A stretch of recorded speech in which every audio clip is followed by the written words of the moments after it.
ano pa ang payo ninyo sa mga kabataan natin na nakikinig na gustong maging isang Salvador Bernal, gustong pumasok sa theater design? The only thing I can say is that ang importante, you have to have a passion. Kailangan dibdiban ang trabaho. Yung interest mo talagang nandyan. Na kapag ikaw ay nagtatrabaho at ginagawa mo yun, may fulfillment ka. Happy ka dahil nagagawa mo yung gusto mong gawin. So what is important, I think, in any artist is that you have to have a passion. Ang masasabi ko lang, may ugaling Pinoy na pwede na. For the longest time, ay naku, pwede na yan. Ayan, kaya kong gawin yan in 2 weeks.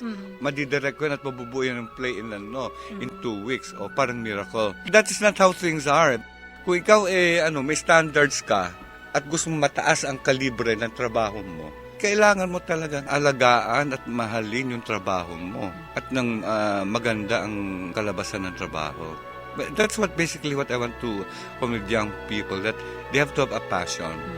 They must love what they're doing.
Mga kaibigan, ang ating pambansang alagad ng sining, Salvador Floro Bernal, sa larangan ng disenyong pantanghalan